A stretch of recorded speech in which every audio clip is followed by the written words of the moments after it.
We've all seen the movies like Dazed and Confused. Say, man, you got a joint? And heard the songs.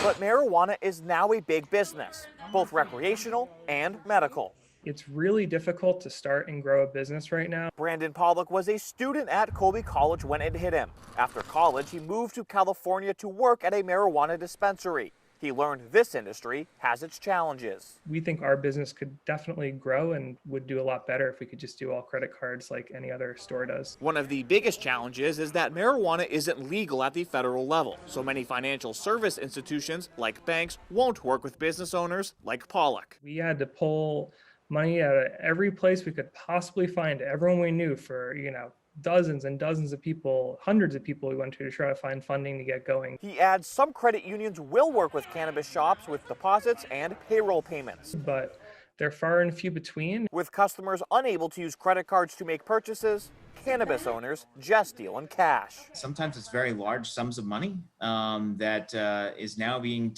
turned into cash and being loaded into the back of a car to drive away. Which is another problem. I've heard plenty of crazy stories. Stories of business owners being robbed and concerns for undisclosed financial transactions. The tax people are highly allergic to cash businesses because nobody's keeping really good records. Transaction attorney Andrew Kaufman says for that reason, banks are passing, not puffing. Their concern was they'd be perceived as facilitating, participating in, encouraging illegal activity. This complicated cannabis issue comes down to a simple point. These legal business owners want to use banks freely, like any other industry, and the banks and credit unions want to provide services only if it is legal to do so. The only holdup, the United States Senate needs to pass the Safe Banking Act. What if hardware stores couldn't go to a bank?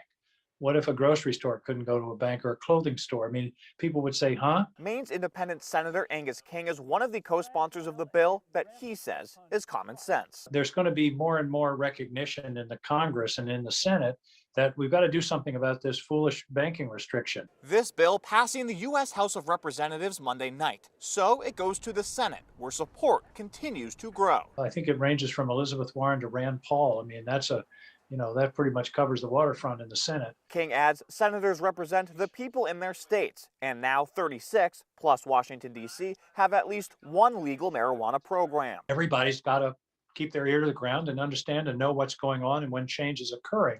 And this is a significant change. The bill would prevent banking regulators from penalizing financial institutions for providing services to cannabis-related businesses and prevent regulators from terminating deposit insurance or halt any services. Premised on the notion that the businesses would be operating within applicable state law. Cannabis business consultant Jacques Santucci predicts the marijuana industry in Maine alone will grow to about $300 million by 2025, and adds it makes sense for banks to be involved. It's going to be much easier for every level of regulations to monitor what's happening and avoid the black market. Will certainly lead to a safer, more diverse cannabis business environment. Like most serious problems in our nation, this can be fixed with the passing of a bill.